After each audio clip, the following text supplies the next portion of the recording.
Le money management. Donc le money management, c'est en trading le numéro un. C'est la chose la plus importante, c'est concrètement la gestion de ton capital. Si tu gères pas ton capital correctement, t'es mort. Ok? Que je te dise clairement, tu vas cramer ton compte, tu vas pas y arriver. J'irai même encore plus loin. Si t'as pas de méthode mais que tu gères bien ton risque, tu peux ne pas trop perdre, voire gagner un petit peu. Donc le money management, c'est extrêmement important. C'est ce qui a de, c'est ce qui fait tout. Ok? Tu peux être le meilleur du monde, alors la meilleure technique, si tu ne sais pas gérer ton capital, tu vas te planter. Point barre. Ça, c'est la première chose à comprendre. Donc là, c'est juste une base, hein, parce que c'est un sujet quand même assez vaste, qui mérite des exemples et autres. Donc voilà, il y a un sujet complet sur le money management dans ma grosse formation de trading qui dure plus de 6 heures. Là, on va faire une petite, on va dire, initiation. Donc le money management, qu'est-ce que c'est? C'est, comme je l'ai dit, la gestion de capital. C'est la partie la plus importante du trading avec la psychologie. Et bah, souvent, c'est oublié par les débutants et par les gourous, les vendeurs de rêves qu'on peut voir sur Internet. Ils te parlent de tout sauf de money management, bien évidemment. Parce qu'eux, ils veulent pas que tu gagnes, ils veulent juste ton argent. L'objectif en trading, je le dis souvent si tu me suis sur Instagram ou même sur YouTube, tu le sais, c'est pas de gagner toujours. On ne gagne pas tout le temps en trading et je l'ai dit au début de ce cours. L'objectif, c'est pas de toujours gagner, c'est de pas toujours avoir raison, mais c'est de gagner sur le long terme, ok, en maîtrisant ses pertes. Tu as peut-être déjà entendu, coupe tes pertes rapidement, laisse courir tes gains. Alors, c'est une magnifique citation, en réalité, c'est un peu plus compliqué que ça, comme tout dans la vie, hein, mais voilà, le principe de base, c'est ça. Donc, comment ça marche? Ce qu'on peut voir ici, c'est ce qui compte, c'est pas combien tu vas gagner en euros, en francs suisses, en dollars. Ce qui compte, c'est ton pourcentage de ton capital, c'est ton risk ratio. Ok? Donc combien tu gagnes en pourcent, pas combien tu gagnes en dollars. Ok? Parce qu'un mec qui dit j'ai gagné 100 dollars sur un capital de 1 million, c'est pas grand chose. Un mec qui dit j'ai gagné 100 dollars alors qu'il a 100 dollars, il a doublé. Là, c'est pas mal du tout. Donc ne pas se fier à ça, on dit vraiment tu joues toujours en pourcentage de ton capital. Donc, pour commencer, il faut bien sûr déterminer ton risque. Moi, ce que je conseille, c'est si tu as un capital entre 200 et 50 et 5000, 3%, entre 5000 et 10 000, 2%, plus de 10 000, 1%. Donc concrètement, ça veut dire quoi? Ça veut dire que, mettons, hein, c'est l'exemple, tu as un capital de départ de 10 000 dollars. Ok? Tu dis, ok, je veux risquer 1% par position. Ça veut dire que par position, tu vas avoir un risque de 100 dollars. Ok, 100 dollars égale 1% de 10 000. Si tu as un capital de 1000 euros, dollars ou peu importe, eh ben tes 1%, ça représentera 10 dollars ou 10 euros ou peu importe. Donc ça, concrètement, le 1%, c'est ce que tu es prêt à perdre, à risquer sur ton trade. Ok? Si tu risques 2%, bah bien évidemment, ici, ce sera 200 dollars, ici, ce sera 20 dollars si tu as un capital de 1000, etc. Si tu as un capital de 100 000, eh ben 1%, ce sera 1000. Tu as compris le principe. Donc, ce qu'on parle toujours en dollars, ou en pourcent, pardon.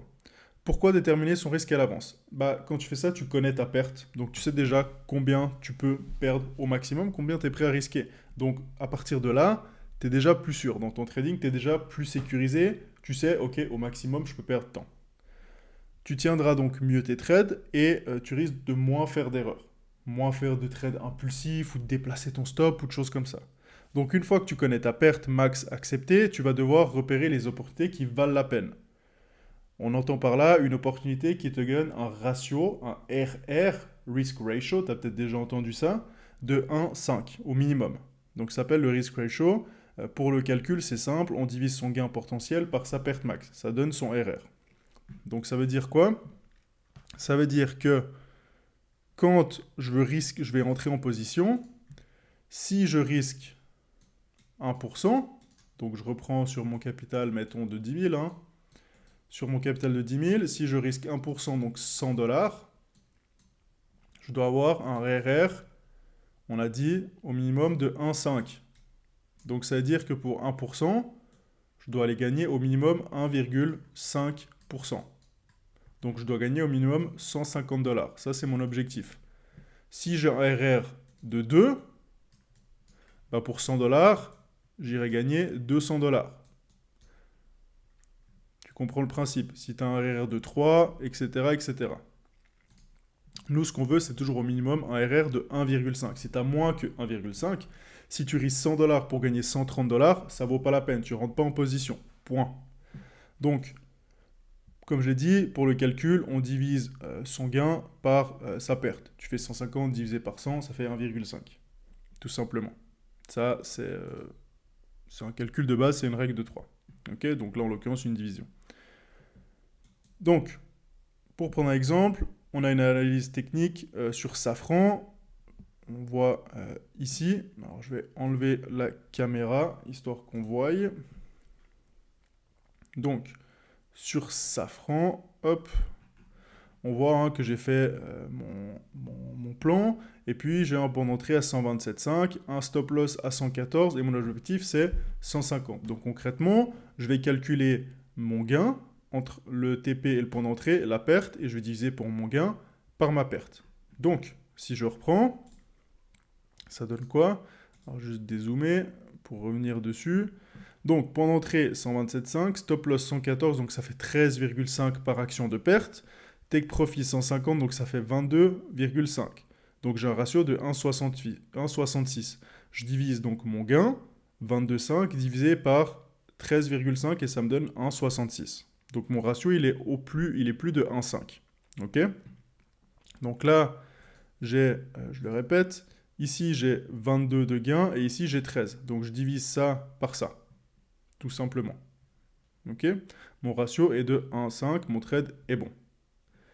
Pourquoi prendre uniquement des positions avec un ratio de 1,5? On va voir un exemple. Si j'ai un capital de 10 000 toujours et que je prends 10 trades, j'en gagne 5, j'en perds 5. Ça me donnera 5 trades gagnants avec un ratio de 1,5. J'aurais gagné 750 $. On a vu avant, si tu risques 100, tu gagnes 150. Donc 5 fois 150, ça fait 750. Les autres 5, je perds 1%, donc 500. 5 fois 100, j'aurais donc gagné 250. Donc on peut voir qu'en gagnant une fois sur deux, 50% du temps, eh ben, je serai rentable. C'est à ça que sert le money management. Et je vais encore plus loin.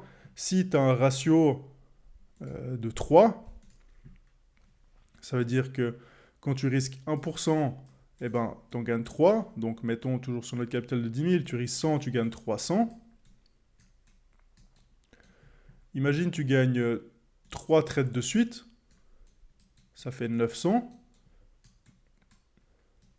Tu as couvert, en gardant ton risque de 1%, ça te fait entre guillemets 9 trades de couvert. C'est-à-dire que tu dois faire 9 pertes de suite pour revenir à 0. Ce que tu ne feras pas si tu fais les choses correctement. Donc tu vois ce que je veux dire. En 3 trades, tu en as payé entre guillemets 9. Donc tu vois l'importance du money management. Tu dois gagner seulement 1 ou 2 trades sur les 9 suivants pour être flat. Ou même en positif. Donc tu vois ce que je veux dire. C'est très important de savoir gérer ton money management, toujours un ratio au moins de 1,5.